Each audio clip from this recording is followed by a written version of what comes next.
이번에는 동영 4회차를 봤는데 지금 아마 여기서 여러분들이 처음 접한다라고까지는 얘기하기는 어렵지만 그래도 좀 새로운 유형으로 좀 신선할 수 있는 건 25번 유형이고, 만약에 대류 문제가 나온다면 요 형식으로, 우리 그동안에 앞에서 대류 문제 풀었던 건 조금 어렵게 나왔던 거고, 사실은 지금 정도가 가장 기초적인 대류 문제예요. 25번 유형이. 그래서 그 문제 풀 때 다시 설명드리겠지만 그 유형으로 나올 확률이 가장 높다요. 대류 문제가 나오.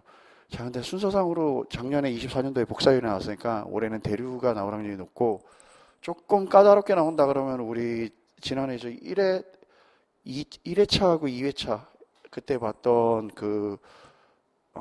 전도 문제 구하는 문제, 전도로 온도차를 구한다든가 연령을 구하는 문제 정도가 좀 등장할 것이다요. 자, 1번 유형부터 보시면 이렇게 나왔습니다. 한계 산소 직수, LOI죠. 최소 산소 농도, MOC요. 그럼 일단 이게 나오면 제일 먼저 구분해야 되는 건 사실은 둘 다 필요한 최소 산소 농도를 얘기를 하는 건데, 자, 얘는 고체예요. 그리고 얘는 기체다라고 생각을 하시면 돼요. 그러니까 기체 가연물이 완전 전소하는데 필요한 최소한의 산소 요구량인 거고, 얘는 고체 가연물이 연소를 시작하기 위해서 한 최소한의 산소 농도를 얘기했다라고 생각을 하시면 돼요. 그래서 얘를 쓰는 거는 이제 불연화를 위한 방법인 거고, 이 LOI를 높임으로 인해서 불나는데 산소가 더 필요한 물질로 바꾸는 거고, 얘는 이걸 알아야지 얘가 연소할 때 얼마만큼의 산소 요구량이 필요하고, 그랬을 때 이산화탄소 소화 약제를 넣었을 때 얼마만큼을 분사를 해줘야 되는지를 계산하는 거죠.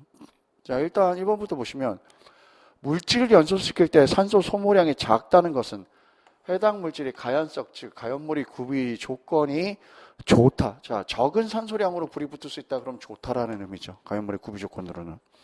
다음 2번. 한계 산소 농도 지수입니다. 한계 산소 지수, LOI죠. 여기서는 리미티드 옥시젠이에요. 리미티드 옥시젠. 자, 섬유류와 같은 고분자 물질을 방염 처리하여 연소 시 많은 산소가 필요한 제품을 생산하는 데 적용한다. 리미티드 옥시젠 인덱스. 네. 다음 가연성 기체의 화염을 전파하기 위해서는 최소한의 산소 농도죠. 이거는 미니멈이죠. 미니멈 옥시젠이 되죠. 산소 농도가 요구되면 이를 산소 농도라 한다. 다음 CO2 수증기 그리고 질소 N2, 즉 이산화탄소 수증기 질소 등의 불활성 기체를 가연성 혼합기에 첨가해서 산소 농도 MOC는 증가한다가 아니라 MOC는 감소시킬 수 있다, 이렇게 표현돼야 돼요. MOC를 증가가 아니라 감소. 자, 이 얘기는 MOC 요구량이 더 떨어져서 불을 끄는 방법을 얘기하는 거죠. 이거 4번 국어예요. 4번 시험, 이거 4번 지문은 국어입니다. 이거 틀리면 곤란해요. 자, 여기서 말하는, 자, MOC는 낮을수록 위험한 물질이 많아요. 근데, 자, 그 MOC가 안 바뀐다라는 기준하에서는, MOC가 안 바뀌었다라는 기준하에서 이 MOC 농도를 낮췄다라는 건 불을 끈다라는 소리가 되는 거지, 물질의 물성을 바꿔서 MOC를 낮췄다라는 소리를 하고 있는 게 아닙니다. 그래서 국어적인 이해가 좀 필요한 지문이다라고 생각하셔야 돼요. 다음 2번 특수화재 절차입니다. 절차에 관한 설명을 옳지 않은 거. 1번 비등 액체 팽창 증기 폭발, 블랙이 얘기했어요.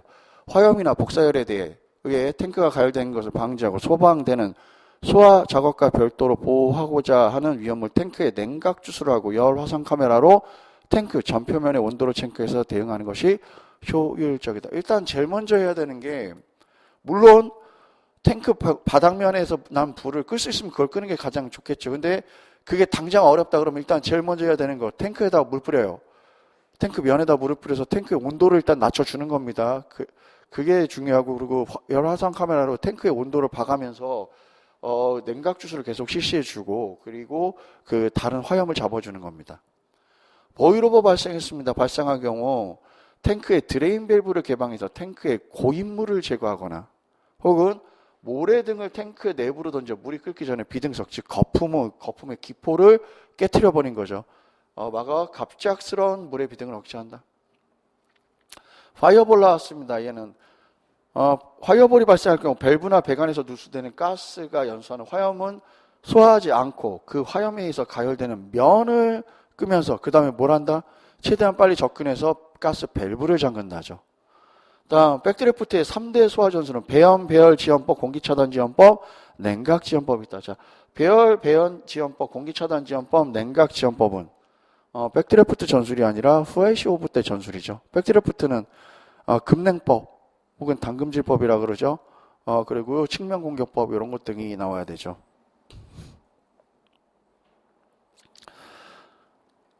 자, 그 다음에 3번 화학적 폭발에 관한 설명으로 관계가 없는 것은 하고 물어봤어요.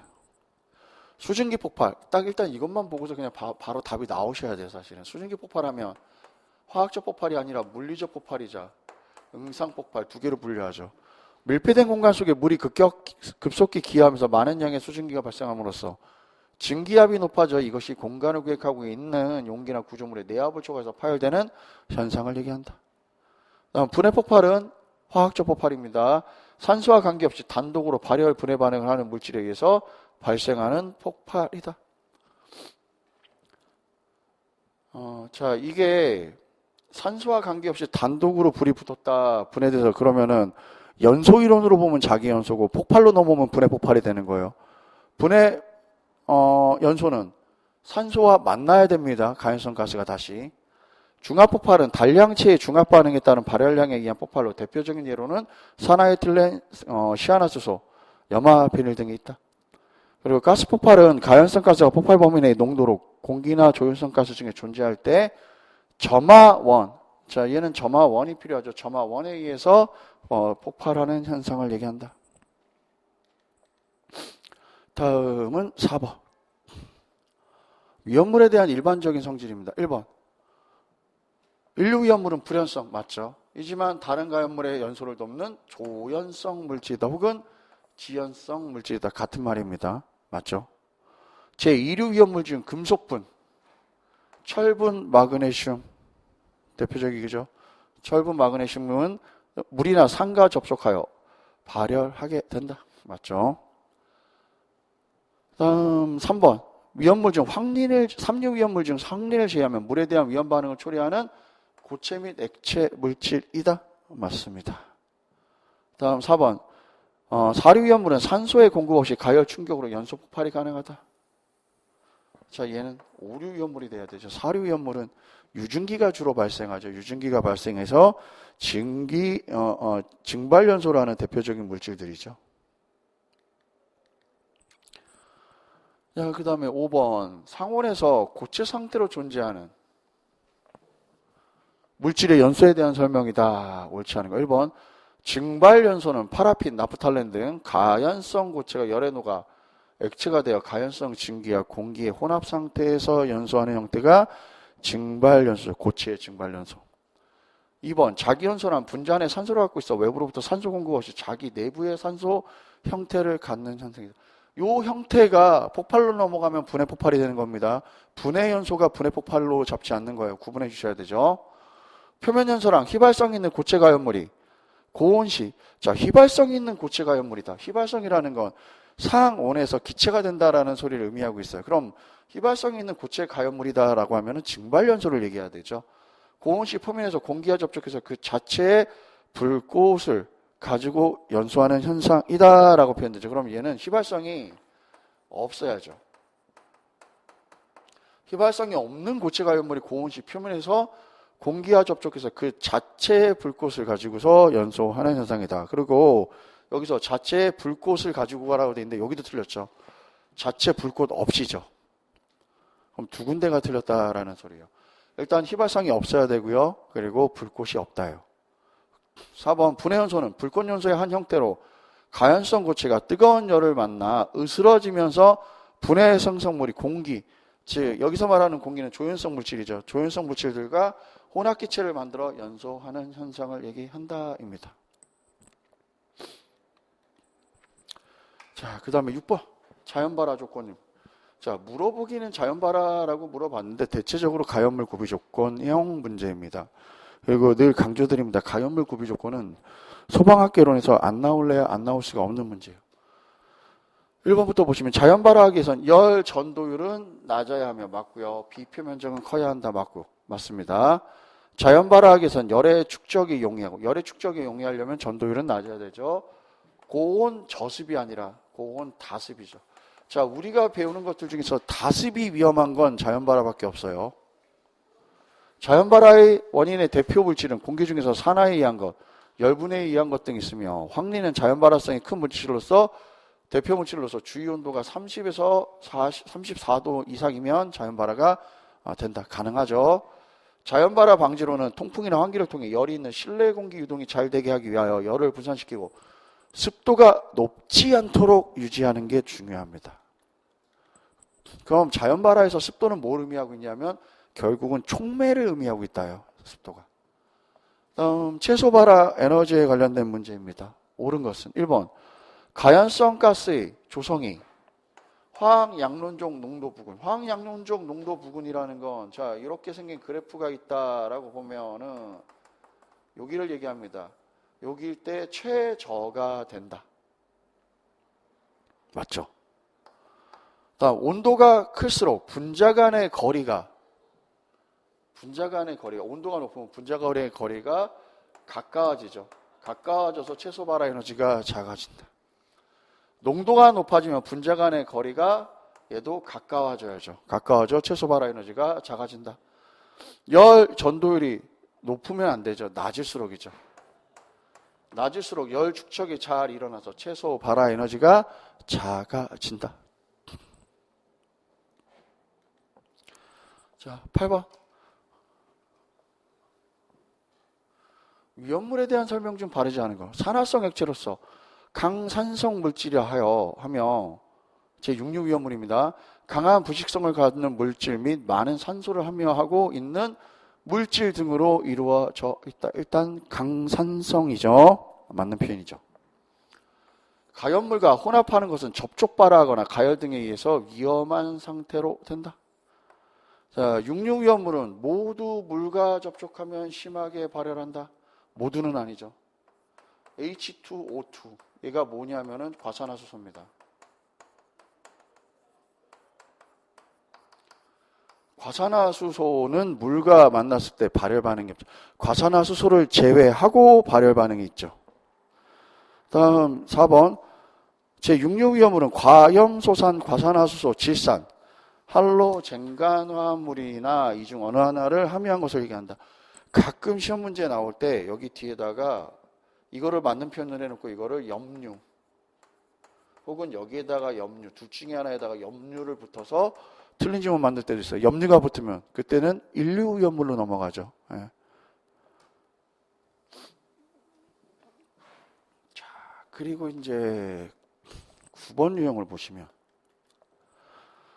연소 속도의 특징에 관한 설명으로 옳지 않은 경우는 1번 연소 속도는 온도와 압력이 높을수록 빨라지며 화염이 미연소 혼합가스에 대해서 직각으로 들어오는 속도를 말한다.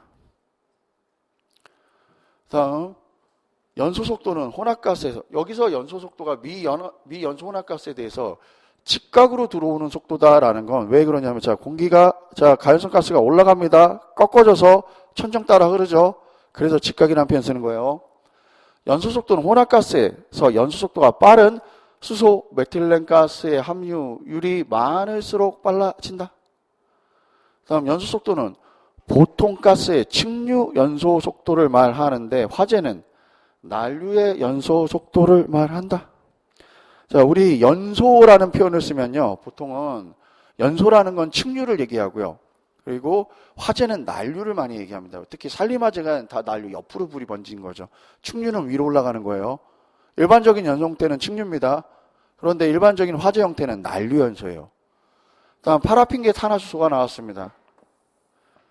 파라핀계 탄화수소는 CmHn으로 우리 구분하고 있는 물질을 얘기합니다.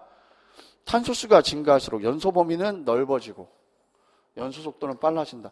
탄소수가 증가하면 연소 범위가 좁아져야 되고요. 연소 속도도 느려진다요.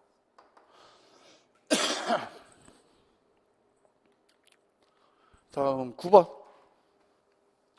자, 파라핀계에서 탄소수 많아지면 연소 속도 느려지고 연소 범위 넓어지는 이유는 앞에서도 계속 설명했었습니다. 연소 범위의 하한계도 줄지만 상한계가 더 많이 줄어요. 그래서 좁아지는 거고요. 탄소하고 수소하고 분리하는 데 시간이 오래 걸립니다. 그래서 연소 속도는 조금 더 느려진다요. 그만큼 산소량도 많이 요구돼서 그래요. 다음 이산화탄소 소화 설비에 대한 설명으로 옳지 않은 경우는 아마 2번 4회차에서 제일 쉬운 문제가 아니었을까 싶습니다. 전역 방출식의 경우 피복 효과를 통해서 일반 화재에도 적용성이 있다. 즉 피복 효과 때문에 신부 화재에도 적용성이 있죠. 국소 방출식의 경우 냉각과 질식 효과를 동반한다. 일단 뭐 냉각 질식이라고 하는데 국소 방출식은 화점에다 직접 쏜다라는 개념이죠. 그렇기 때문에 질식이 우선 그 다음에 냉각이긴 한데 뭐 크게 상관은 없습니다. 화학적 소화 효과가 없죠. 자, 가스계들. 자, 이제 가스계를 저는 이렇게 5개로 분류를 해볼게요. 가스계 하면 이산화탄소, 할론, 할로젠화합물 및 불활성기체, 분말. 4개네. 왜 4개일까? 할로젠화합물하고 불활성기체를 하나로 합쳐죠. 5개로 분류를 할게요. 이산화탄소, 할론, 할로겐화합물, 불활성기체, 분말입니다. 이 중에서 부촉매 소화 효과가 없는 건 2개예요. 이산화탄소, 그 다음에 불활성기체입니다. 나머지 3개, 할론하고 할로젠화합물, 그리고 분말 소화약제는, 분말 소화기는 가스계로 분류하지만 얘네들은 전부 다 부촉매 소화 효과가 있다입니다. 자, 그 다음에 고압가스이므로 별도의 발사 압력 없이 자체 압력만으로도 사용이 가능하다. 그리고 이거는 늘 설명했었습니다. 얘는 장점이자 단점이에요. 장점이 되는 건 뭐 별다른 장치가 없어도 된다라는 게 장점인데 또 한 가지 단점은 고압가스 안전관리법에 적용을 받아서 좀 더 까다로워진다죠. 다음 11번 연소 반응이 일어나고 있는 연소물이나 화원을 제거함으로써 연소 반응을 중지시켜 소화하는 방법에 대한 설명으로 옳지 않은 것은 하고 물어봤습니다. 1번 산불화재가 발생할 경우 방화선을 구축한다? 재고소하죠. 화학반응기 가스가 발생할 경우 원료 공급관의 밸브를 잠근다? 제거. 전기화재 시 물 분무 주사하거나 할로겐화합물 소화 설비를 가동한다. 얘는 질식소화죠. 그럼 이게 맞는 답이 되려면 전기화재 시에 전원 스위치를 차단한다. 이렇게 표현돼야 돼요. 유전화재가 발생할 경우 질소폭탄을 통해서 순간적으로 유전 표면에 증기를 날려보냈다. 이거는 유증기를 제거했다. 제거 소화가 돼야 됩니다. 제거 소화. 다음은 이제 12번. 소방이 화재 조사에 관한 법률과 그 법률 및 그 하위 법령과 화재 조사 보고 규정에 따른 화재 조사에 관한 설명을 옳지 않은 것은 1번 소방의 화재 조사에 관한 법률에 따른 화재란 사람의 의도에 반하거나 고의 또는 과실에 의하여 발생하는 연소 현상으로서 소화할 필요가 중요한 단어죠. 있는 현상 또는 사람의 의도에 반해서 발생하거나 확대된 화학적 폭발 현상을 말한다. 맞습니다. 소방의 화재 조사에 관한 법률 시행령에 따라 소방관서장, 화재조사, 전담부서의 화재조사관 최소 2명 이상 배치해야 되고요. 또 화재조사 및 보고 규정에 의하면 3교대로 교대 근무제로 들어가야 되죠. 그리고 그 교대 조마다 2명씩 또 배치해야 돼요. 그러니까 꽤 많은 인원이 필요한 거예요. 화재조사 및 보고 규정에 따른 한 건의 화재는 한 개의 발화점에서 확대된 것으로 발화부터 진화까지를 말한다. 맞죠. 화재 조사 및 보고 규정에 따라 화재의 소실 정도입니다. 소실 정도의 산정은 입체 면적의 비율이 돼야 되죠. 소실 바닥 면적으로 산정하는 건 소실 면적을 따지는 겁니다. 소실 면적. 자, 다음 13번. 25년도에 얘가 몇 년 쉬었습니다. 방법구조. 제 기억으로 지금 2년 이상 쉬었어요. 올해쯤 다시 나와요. 근데 이게 2년 연타로 쉬기 전에 10년 연속 나왔어요. 10년 연속 나오다가 2년 연속 쉬었어요. 그만큼 중요한 문제예요. 근데 2년 연속 쉬었다라는 건 나올 때가 됐다는 소리예요, 결론은. 자, 전기설비 방법구조 중 보기가 설명하고 있는 방법구조는 어느 것인가? 폭발 분위기에 노출되어진 상태에서 기계, 기구 내의 전기. 일단 제일 중요한 단어. 폭발 분위기에 놓여지니 그럼 정상 상태는 아니에요. 이상 상태까지 포함된 거죠. 관선 상호 접촉에 의한 전기 불꽃 또는 열 영향을 점화 에너지 이하. 점화 에너지 이하 수준까지 제한했다 그러면은 본질 안전이 되고요. 온도를 잘 견디게 했다 그러면 안전 증가가 되는 거죠. 압력 방폭 구조는 불활성 기체를 넣어주는 거고요. 내압 방폭 구조는 내 압력으로 못 들어오게 막았다예요. 유입 방폭 구조는 안에다가 기름을 넣어줬다죠. 그럼 여기서는 본질, 안전, 방법, 구조 이렇게 표현돼야 돼요. 다음은 14번 전통적인 문제죠. 포혼합 방식. 우리 앞에서도 계속 포혼합 방식은 계속 한 문제씩이 나왔었어요. 동영에서. 그 얘기는 그만큼 중요하고 얘는 거의 14년, 15년 동안을 따져도 빠졌던 애가 두세 번 정도 세 손가락 안에 들 만큼의 거의 매년 나오는 문제예요. 그런데 아직까지 특이점이 있죠. 압축공기포 혼합 방식이 답이 된 적은 한 번도 없고 그게 지문으로 나온 적도 많지도 않아요. 그래서 우리 전회차일 때 압축공기포 혼합 방식과 관련된 문제를 내겠던 거예요. 자, 일단 라인 프로포셔널 나왔습니다. 그럼 벤추리 간의 벤추리 작용 끝. 맞죠? 펌프 프로포셔널 나왔습니다. 그럼 여기에는 뭐가 나와야 돼? 농도 조절 외부가 들어가야 되죠. 펌프 가압수의 포소화. 가압수라는 말이 나왔습니다. 그럼 얘는 프레이저 프로포셔널가 돼야 되죠. 그럼 프레이저 프로포셔널은요, 토출기, 펌프 토출기 안에 압입기가 설치됐으면 프레이저 사이드가 돼야 되죠. 다음 프레이저 사이드 나왔습니다. 펌프의 토출관과 흡입관인 사이 배관 도중에 설치한 흡입기에 펌프에서 토출된 물의 일부를 내보내고 농도 조절 밸브가 나왔습니다. 그럼 얘는 펌프 프로포셔널가 돼야 되죠. 조정된 소화약제의 필요량을 포소화약제 탱크에서 펌프 흡입식으로 내보내어 약제로 혼입했다. 그럼 여기서 맞는 경우는 1번. 라인 프로포셔널.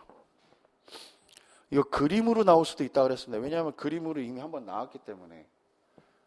생각을 해보니까 우리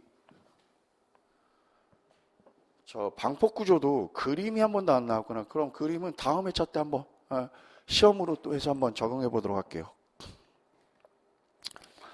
자, 15번. 재난 및 안전관리 기본법상 다음 보기의 가로 안에 들어갈 내용으로 바른 것은, 자, 기억은 재난 및 안전관리에 관한 과학기술을 진행을 위하여 니은마다 관계 중앙행정 기관의 재난 및 안전관리 기술 개발에 관한 종합기획을 조정위원회의 심의와 과학기술 기본법에 따른 국가기술심의회의의 심의를 거쳐 재난 및 안전관리, 자, 기술개발 종합계획이에요. 그럼 이걸 보고서 찾으셔야 되는 건 행정안전부 장관하고 5년마다 하죠. 종합계획 나왔어요. 일단 기본적으로 5년마다. 그럼 저기 1번, 3번에 1년은 다 제외시켜야죠. 국무총리가 들어가려면 국가안전관리 기본계획이 돼야 됩니다. 그게 5년이에요. 자, 그 다음에 16번. 분말 소화약제 중에서 1, 2, 3, 4종으로 구분하고 있는데 현재 사무실에서 흔히 볼 수 있다. 그럼 인산 나트륨 3종이죠. 얘는 탄산 칼륨이에요. 2종입니다. 탄산 나트륨이에요. 1종이에요. 탄산 칼륨에 얘가 요오드 값입니다. 요오드, 즉 아이오딘이죠. 이거를 요렇게 원소기호 I로만 쓸 수도 있어요. 이게 같은 거죠. 요렇게가 I죠. 아이오딘 값. 이렇게도 표현합니다. 그래서 얘는 제4종이 됩니다. 그랬을 때 여기서는 답이 3번 제1 인산 암모늄만 된다. 다음 17번. 아마 여러분들이 소방 역사 문제가 이렇게 나왔으면 너무 행복할 거예요. 근데 문제는 뭐냐면 이렇게 나오잖아요. 나만 맞히는 게 아니라 시험 본 사람 90%는 다 맞힐 수 있는 문제예요. 그럼 나만 좋지는 않다라는 거죠. 소방관 또는 최초의 소방관 또는 소방수를 얘기했습니다. 그러면은 금화군입니다. 자, 1번이 답이 되려면 최초의 소방관서라고 표현돼야 돼요. 최초의 소방관서. 그래서 최초의 소방관 혹은 소방수를 의미한 건 금화군이다. 멸화군은 수성금화군이 나중에 세조 때 바뀌는 거죠. 세조 때 바뀌는 게 멸화군으로 바뀌는. 멸화라는 것도 불을 멸하겠다는 거예요. 화재를 멸한다. 금화는 금화도감이라는 금화라는 거는 불을 금하겠다라는 개념이죠. 자, 그 다음에 이제 18번 유형을 보시면 소방공무원 임용입니다. 임용에 관해서 옳지 않은 거 1번. 소방공무원 중 경 이하. 령 이상은 소방청장의 제청으로 국무총리를 거쳐서 대통령이 임명한다죠. 자, 경 이하는 청장이 임명한다. 맞습니다. 소방공무원 중 령 이상은 대통령이 임용한다. 소방공무원 중 시도 소속 소방공무원은 시도지사가 임명한다. 반은 맞고 반은 틀리죠. 시도 소속 소방경 이하죠. 경 이하는 시도지사가. 령 이상은 여기도 그건 대통령이에요. 령 이상 중감 이하의 소방공무원에 대한 정직, 복직, 직위, 전보, 휴직항 등은 소방청장이 행사한다. 13가지죠. 13개의 임용 중에서 6가지죠. 6가지를 한다죠. 6가지를. 자, 다음. 자동화재 탐지 설비 수신기와 화재 신호와 연동으로 작동해서 관계인에게 화재 발생을 경보함과 동시에 소방관서의 자동으로 통신망을 통해 화재 발생 및 당해 소방 대상물의 위치 등을 음성으로 통보해줬다. 그럼 자동화재. 자, 여기 소방관서의 자동으로 통지해준과 동시라고 썼죠. 그럼 자동화재 속보 설비입니다. 자동화재 탐지기는 건물 안에 있는 사람한테 알려줌을 주 우선으로 하지만 자동화재 속보 설비는 관계인하고 소방관서에 불났다라고 음성으로 알려주는 게 주 목적이에요. 이거 두 개를 합해놨다 그러면 그때 화재 알림 설비로 가야 돼요. 화재 알림 설비로. 다음 20번. 화재의 재현 방식 중 보기가 설명하고 있다라고 하면, 자, 일단은 이걸 안 읽고 여기만 볼게요. 1, 2, 3이 4라고 나왔어요. 우리 재현 방식은 기계식 재현은 1, 2, 3종으로만 외웠죠. 그 4종은 아예 없죠. 기계로 넣고 기계로 빼면 1종, 기계로 넣고 자연적으로 빼면 2종, 자연적으로 들어오고 기계로 빼면 3종. 끝이죠. 자, 기계의 급식. 기계로 넣습니다. 기계의 급식 혹은 기계의 급기식이죠. 급기. 그 다음에 자연 배기. 로서 불의 확대로 복도의 역류에 주의하며 피난계단 등 아파트, 피난계단 등의 아파트, 그 다음에 특별 피난계단에 주로 사용했다 하면은 일단은 기계로는 어때요? 기계로 넣고 자연적으로 뺐다 그러면은 2종 재현 방식이 됩니다. 2종.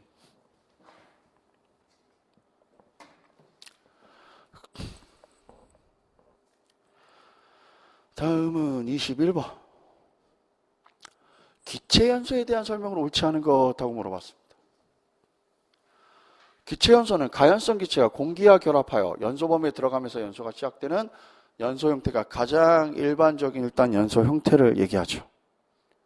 뭐 확산연소의 한 종류이기도 하고요. 이거 굳이 따지면 또 이온합이 될 수도 있고. 2번.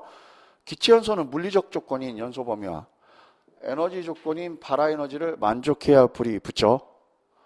다음 확산연소는 가연성 기체가 확산되면서 연소하는 것으로서 기체의 가장 일반적인 연소 형태로서 연료 노즐에서 흐름이 난류인 경우 확산연소에서는 화염의 높이는 분출 속도에 필요한다. 난류는 옆으로 번지죠. 그럼 노즐에서 흐름은 측류. 자, 보통은 노즐이 이렇게 있고 이렇게 올라오잖아요. 불이 위로 올라가는 건 다 측류예요. 그래서 측류 연소인 경우 확산연소에서 화염의 높이는 분출 속도에 비례한다. 이렇게 표현돼야 돼요. 다음 4번. 예온합 연소입니다. 연소시키기 전에 이미 연소 가능한 혼합가스를 만들어 연소시키는 것으로서 예온합 연소는 확산 연소보다 반응 속도, 즉 연소 속도가 더 빠르고 화염의 온도도 더 높다입니다.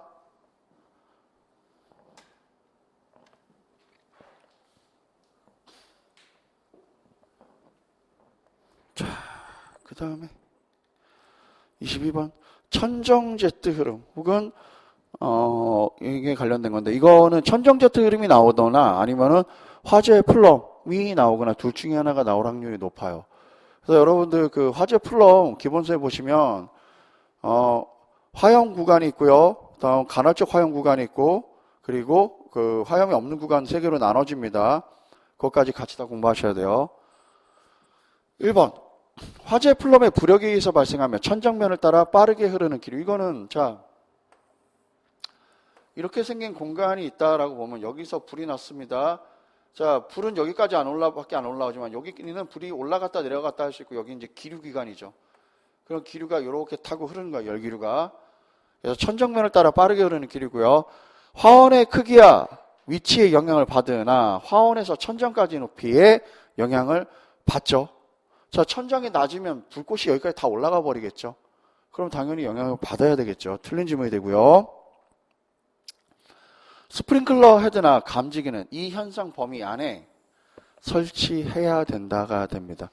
그리고 이게 천정이 낮으면 이 범위에서 벗어날 수 있다. 높으면이 아닙니다. 낮으면. 그리고 흐름의 두께는 천장에서 화형까지의 높이에 5에서 12% 범위 정도에 있다입니다. 다음은 23번. 폭연, 폭갱입니다. 폭갱은 화염면에서 상대적으로 완만한 에너지 변화에 의한 온도, 압력, 밀도가 연속적이다라고 되어 있는데 불연속적이다라는 말이 들어가야 되죠. 틀렸죠? 폭연은 열에 의한 전파보다 충격파에 의한 압력에 영향을 받는다. 얘는 그럼 폭연이 아니라 폭갱이 내려와야 되죠. 다음 폭갱은 반응 또는 화염면의 전파가 물질의 분자량이나 공기의 난류 현상을 받는다. 그럼 얘는 폭연이 돼야 되죠. 폭연은 물질의 전달 속도에 영향을 받는다. 얘는 맞는 지문이 되죠. 그래서 폭연하고 폭갱 문제는 뭐 꾸준히 나오죠. 폭연, 폭갱이 나오든지 연료지비형, 환기지비형이 나오든지 둘 중에 하나는 매년 나온다요. 둘이 번가. 근데 두 개가 다 나오는 애는 거의 없어요. 둘 중에 하나밖에 안 나옵니다. 통상은. 자, 그 다음에 24번. 3종 분말 소화약제에서 볼 수 있는 소화작용으로 메타인산이라는 게 나왔습니다. 메타인산 나오면 그냥 제3종이죠. 아, 여기서 3종을 물어보는 게 아니구나. 불꽃 모양으로 영수해서 가염물을 덮어 소화하는 방법 하면은 얘는 방진 소화가 돼야 됩니다. 방진이 아니라 미안하죠. 미안합니다. 잠깐만. 소화하는 방진 소화가 아니죠. 아니지?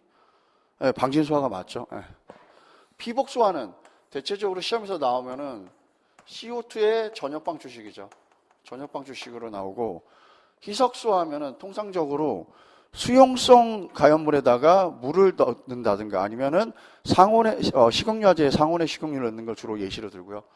부촉매 소화는 뭐 할로젠간 화합물 뭐 이걸로 해서 여러 가지를 넣을 수 있다요. 자, 이거 앞에서 우리 할 때도 많이 풀었는데 이거 정도는 맞췄겠죠? 자, 이런 오타를. 화재 싱이 아니라 화재 실이죠. 네, 화재 실의 내부입니다. 발생한 화염에 의해 벽으로 열이 전달된 경우 화염으로부터 벽에 전달되는 열 유속은 얼마인가? 자, 열 유속은 이렇게 따지시면 돼요. 자, 이렇게 원으로 그려서 좀 그렇긴 한데, 자, 이렇게 생긴 곳에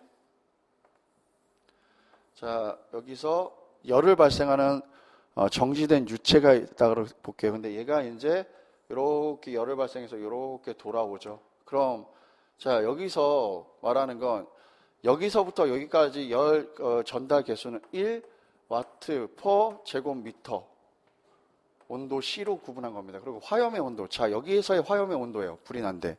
여기는 930도입니다. 그럼 여기가 처음에 시작되는 온도죠. 근데 요 벽면은 지금 열 전달이 안 돼 있는 상태에서 현재 이 벽면의 온도는 30도입니다.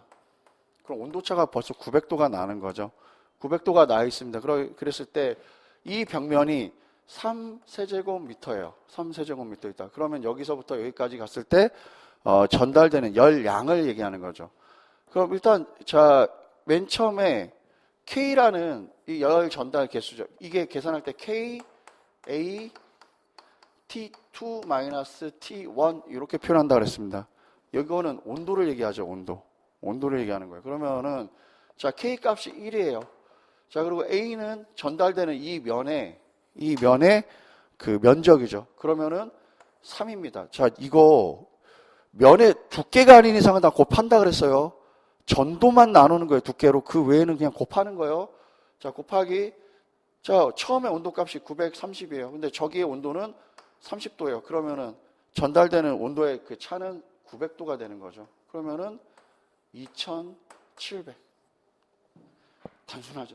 전도값 구하는 것보다는 좀 단순할 거예요. 2700 와트 per 제곱미터. 이거를 시험 문제에 내놓으면요.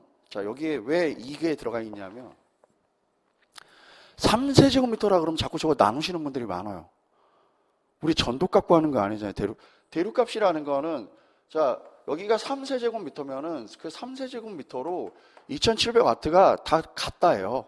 아까는 1세제곱미터면은 여기에서 대류가 900W가 가야 되는데 3세제곱미터는 대류는 뭐 이렇게 가서 전체를 다 전달하잖아요. 그렇기 때문에 면적을 만약에 이게 면적이 2제곱미터다.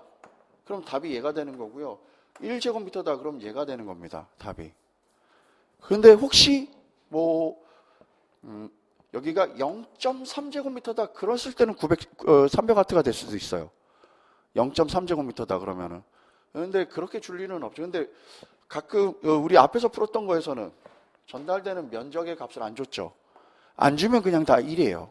안 줬을 땐 다 1로 계산하시면 되고 주면 그 값을 다 곱하시는 겁니다. 그랬을 때 전달되는 열량이 즉 공기 중으로 이렇게 이동하는데 면적이 넓어요. 그럼 그 면적에 다 골고루 전파됐다라고 생각을 하고서 면적값을 구하는 거지. 뭐 이거를 갑자기 나눈다 이러면 곤란합니다. 그래서 머릿속에 항상 기억하고 가셔야 돼요. 나누기 값이 좀 들어가야 되는 건 전도율하고 복사율 값이에요. 대류는 그냥 숫자를 그대로 다 곱하시는 겁니다. 예. 자, 요거는 조금 뭐 새로운 유형이긴 했지만 여러분들이 충분히 다 그동안 했던 걸로 푸실 수 있는 거고, 이렇게까지 하면은 오늘 이제 4회까지 4회차 모의고사까지 마치도록 하겠습니다. 오늘 수고들 하셨습니다. Swagger down the street with your red lips and funky beat. You better hold your head up to the sky. I'm gonna roll with you till the day I die.